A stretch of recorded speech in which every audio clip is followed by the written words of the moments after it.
Hey guys, welcome back to another episode of the Mind Muscle Connection podcast. Today's a solo episode going over some Q&A questions from Instagram. Before I dive into that, I just want to go over a few ways you can help support the podcast. So first, if you are sick of just focusing on weight loss and instead want a body recomp, then my one-on-one online coaching program is for you.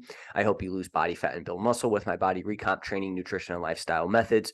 We look at things like your lifestyle and biofeedback to individualize your training and nutrition program to you and your specific needs. There's also at least 1 to 2 bottlenecks that we find outside of the training and nutrition protocol that are keeping you from seeing the results that you want to see.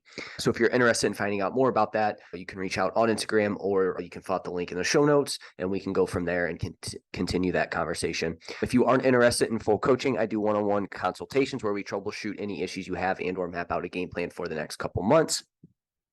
If you want to learn more about body recomp, I have my 75-minute masterclass on body recomp, what it is, how to do it, and you can find the link to that in the show notes as well. Second, I'm most active on Instagram, so if you want to give me a follow there, Jeff, HOEHN_. Like I said, whenever I do these Q&A episodes, I get these from Instagram. I also do them twice a week as well. So if you have any questions, you can ask me there. And I'm just most active on social media or on Instagram as well. So if you have any questions or anything, or just want to reach out, that's the best way to do it.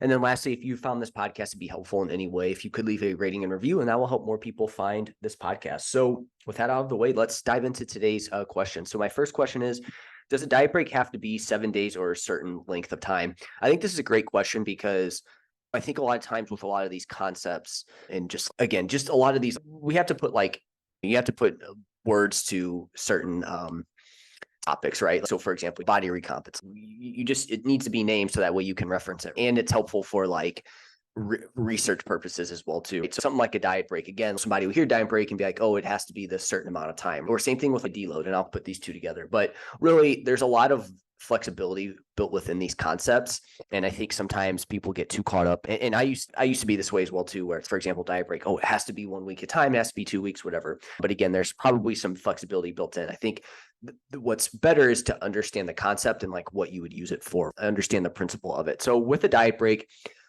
again, a diet break is going to be a period of time during a fat loss phase where you bring your calories back to closer to your maintenance, usually via carbohydrates, right? And so that would be a diet break, right? And this is usually considered a week or longer with it, right? And so that would be that's what we would call a diet break, right? So they can really be as short as you want. And so here's where, again, we start to get different concepts intertwined. And, oh, I thought that if it's less than a week, then it's like a refeed, or if it's less than 2 to 3 days, it's a refeed. And so anything less than 3 to 4 days is what may commonly be called a quote unquote refeed, but they're basically the same thing, just different ways to name it. And so I think from my understanding, they need to do this from like a research standpoint where it's like, hey, if you're going to call something a diet break, it has to be X amount of time frame. If you want to call it a refeed, it's like less than a week or like a couple days. But these are basically the same things, right? Because a refeed is going to be a couple days throughout the week where you bring your calories to maintenance, you can do that via carbohydrates or whatever. And then obviously with the diet break, it's just an extended like refeed multiple days in a row.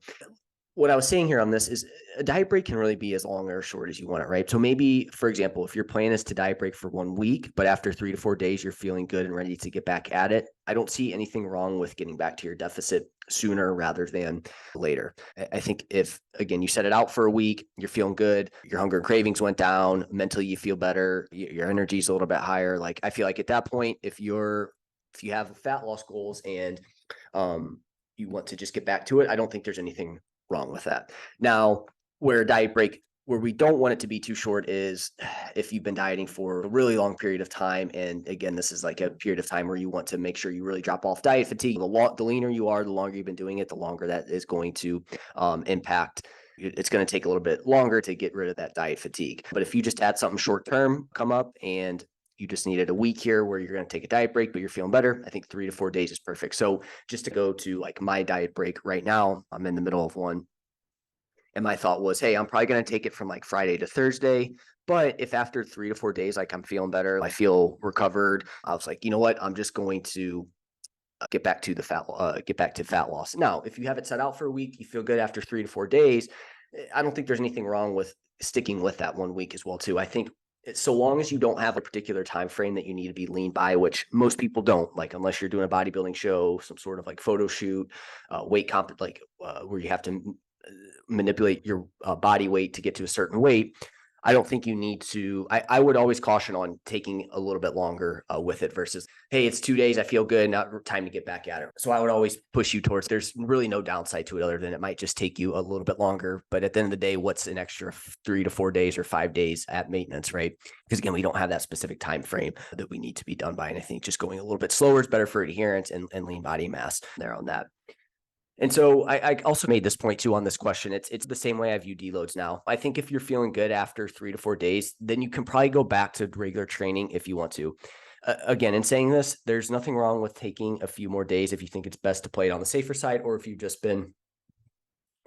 just like having mentally a week that you don't have as much pressure / stress to get certain things done, right? So again, it's the same thing there, like with the deload. It's, hey, if you're good after 3 to 4 days and you want to get back to training progressively and pushing yourself a little bit more, that's fine. But again, there's no downside to really waiting a couple extra days to really be sure that things are going down, your fatigue's going down, and you're good to get back at it. And again, from like the mental standpoint, like I enjoy having a week where maybe training isn't as overloading and I could just go in and have a lighter week. And for me, mentally, that helps me refresh. So again, it's going to be individual. And like I said, I think if just to be on the safe side, it's probably, you probably want to bias on sticking to your initial game plan and going just a little bit longer. And this is in the concept of a week, right? Now, obviously, if it's, you don't want to deload for 3 to 4 weeks or anything like that. Now, again, if it happens, but this is a different conversation at that point. But again, if it's 3 to 4 days and you just want to be on the safe side, always probably a good idea to just push it out to a week just to get a little bit more recovery and whatnot, because then the downside with going too short is then you could be under recovered and it didn't do what you intended it to do. And you're just going to have a little bit of lingering fatigue. And you can, again, take this concept to the diet break as well too. So hopefully I answered that question pretty good there on that. But again, I think it's good to follow these like concepts. And again, a diet break is 7 days or longer and it needs to stick to that. But also realize there's probably some flexibility in some of this stuff and you don't have to just be so constrained to that. All right. So next question, these last 2 questions are going to revolve around zone 2 cardio, which I've been getting into a lot more lately. So how much weekly do you recommend for zone 2 cardio? Can it be done after workout? So 2 questions in one here.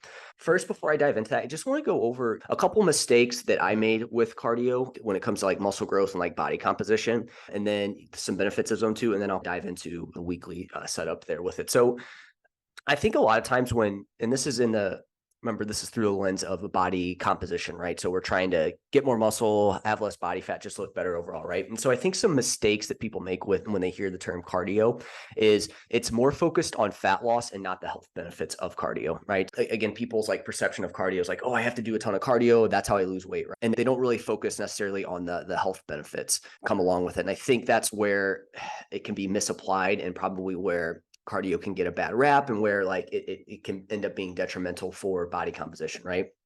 Again, I think the first thing here is taking that shift from a fat loss focus to health focus, right? Hey, I'm doing this for my health and this in turn is going to help with my body composition versus I'm doing the cardio for body composition purposes to lose body fat, which is probably not going to be a great way to go about it. And I'll tie these in. So what this leads to then is too much like high intensity cardio all the time, right? So we have different zones here of cardio. So you have your zone 1, which is like just basically what you'd be doing, just like walking basically just every day, just everything that you do, just moving around. Zone 2, where it's a little bit higher intensity, but it's still, you're not getting that heart rate super high. This is like your long distance, slow type training. And then you have zone 3, 4, and 5, which gets your heart rate a little bit higher. Now, the downside with these is it does come with a little bit of a higher fatigue cost, right? Zone 4 and 5, you could think of as your like really short term activity, like 10 to 15 seconds, 30 seconds, like all out. And then after that, it's your energy really goes down and you really get your heart rate up, right? Now, the downsides with these higher zones is that you end up, it comes with a high fatigue cost, right?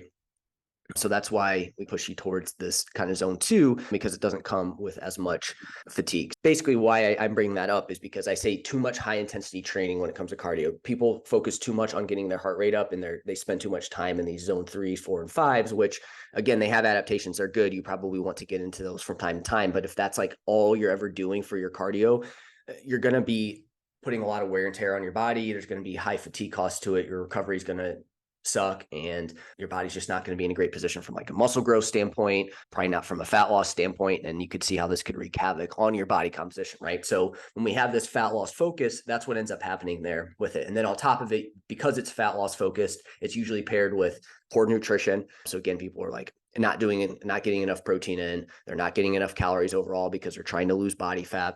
So then that leads to poor recovery, right? So again, your body's just going to when it has a choice to make an adaptation or to recover, it's always going to prioritize recovery first.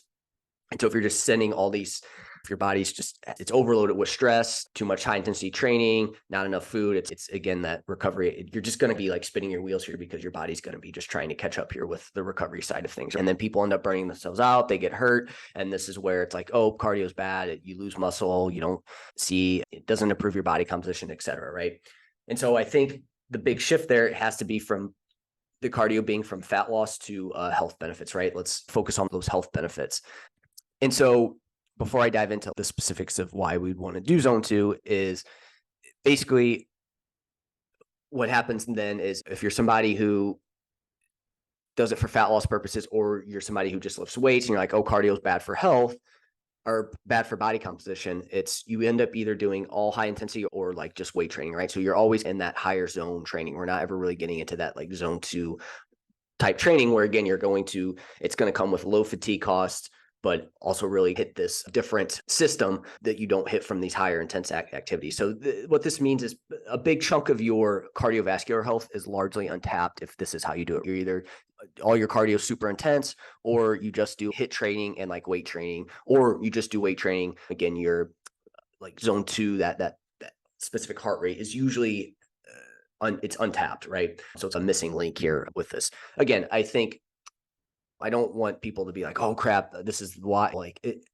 I think it will play a big role and it will really help things out for you in terms of like body composition and overall health. But if you're getting a good amount of steps, your weight training, maybe you're doing this higher intensity cardio every once in a while, you're most of the way there, right? Like this isn't going to be super detrimental and oh no, like you're everything you did for the past 10 years was just a complete waste of time or whatever the time frame was. That's not the case, but I do think that there could be some additive benefits to incorporating this into your routine if you can.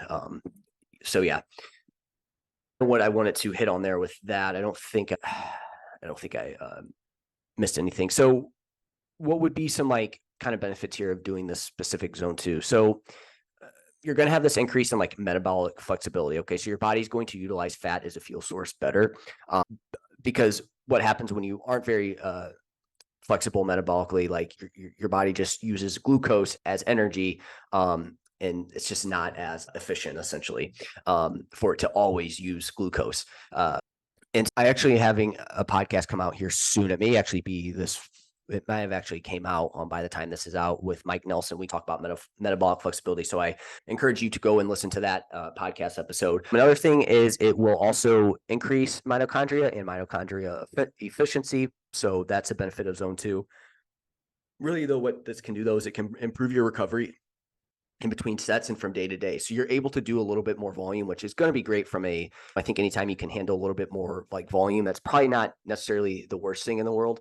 We go back and forth on this volume talk, but I think if you can do a little bit more volume, you can recover from things a little bit quicker. That's always going to put you in a better spot, right? So that's a benefit of hitting this zone 2 cardio, right? This again, and where if you're somebody who's, I'm not doing any type of cardio, which was me, I definitely will admit to that, you might be missing out on being able to do a little bit more work there, especially if you're that weightlifter bodybuilder like myself that just focused on that for a while. You might have you should see a lower resting heart rate, which is great for overall recovery and just long-term health. Lower risk of injury. It helps your body be able to overcome injury a little bit more by being able to, again, just the recovery aspect of it, getting blood flow through your body, which is going to be helpful from an injury standpoint. The other big one from like a body composition standpoint is going to be this increase in energy expenditure with minimal downsides and probably improvements in your recovery, right? So it's like you get this, you get multiple. This is why I was a big fan of steps for a while, was because I was like, hey, you get this increase in energy expenditure and it helps with recovery, but you can also get that with the zone 2. And with the zone 2, you can be a little bit more efficient with the amount of activity, right? Because it's like steps, you have to go very slow. But with this zone 2 cardio, you can go a little bit quicker, so it can be a little bit more efficient. I had Jordan Lips on, which this podcast should be out either this week or relatively soon here. And if anybody's familiar with the concept of stimulus to fatigue ratio for muscle growth, SFR, this is that zone 2 cardio is basically that for cardio, right? It's that best SFR where it's like you get energy expenditure increase, but you also get minimal downsides, like very little fatigue. If anything, it's going to help with your recovery, right? So that can be a big thing there from a body composition standpoint. It's also slightly different from a mental standpoint. For anybody that's done a lot of weight training, doing this kind of longer distance cardio can be a little bit different from a mental standpoint, right? Like it's going to require you to just it's more just like you're in your head just longer and just trying to push through. And I think just the way you have to push yourself is just a little bit different from a mental standpoint, which can be good. It also improves your resilience and ability to deal with increasing load, which I think is great when you are trying to get stronger. So those would be the benefits of it. And so I just want to talk about, to now go into this question, that was a long preference into it. How much weekly do you recommend zone 2 cardio? Can it be done after workout? So honestly, any amount that you can do as a minimum, even if it's just one, is going to be better, right? That's a cop out, but I think if you can just get one in right now, you're good to go. You're going to see improvements there with that, especially if you haven't been doing it. I think 1 to 4 times per week at 30 to 60 minutes per session is more than enough for someone who wants to look good and have a really solid cardio base. Okay. So at that point, hey, you want to do 1 to 4, that's a good base. Right now, I'm just doing 1, but I do see this going up at some point because I do enjoy it. And the benefits, I feel like the benefits are great. And I want to keep pushing that. And especially because I've just neglected it for so long. Most of my clients are currently at 1 to 2 per week. And as I say this, my thoughts on this may change slightly as I learn more about all of this, right? I'm still early in the process of learning more about this. So just keep that in mind. Take all this information with a grain of salt here. I may alter my recommendations, but I don't see why 1 to 4 times per week when you're coming from not doing any would not be beneficial at that point. And 100% yes, it can be done after a lifting workout. This comes into what's your priority. And if your goal is body composition, I think you need to prioritize your weight training. So just make sure you do your weight training sessions first if you go back to back like that.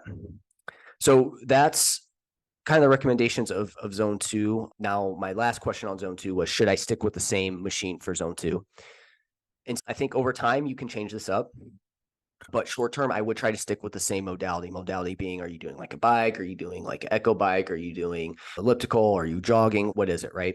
I think of it as being very similar to how you would do weightlifting, right? We don't want to try and change exercises every single time you go and lift, because there is some learning that goes into performing each exercise, right? If you go in and you change your program up every single time you go in, it's like you're going to spend a big chunk of your energy on learning that movement and getting that dialed in versus, hey, you already learned it. Now you can just progress it. So same type of thing. So if you do the echo bike one time, then the elliptical, then running, then something else, you're going to have a tougher time sticking in zone 2. You can get it done. It's just going to be, you're going to use a lot of energy figuring out what you need, like the intensity that you need to be at to get into that zone 2 versus if you just stick with the echo bike. So again, to reference my zone 2 so far, I've only done a couple weeks, so this isn't like I've been doing this for years.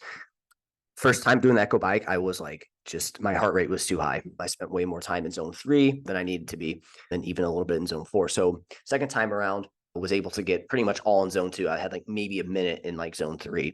The 45 minutes in zone 2 though was the rest of it. And it just came down to, I learned kind of the pace I need to go at, how hard I need to push myself on it, et cetera. Versus if I would have done that, then jog, I could see how I probably would have had a very tough time getting in zone 2 had I switched it up the second time. But what you could do is, if let's say you do 2 sessions a week, you could do session 1 be on the bike, and then session 2 could be a light run / jog outside, right?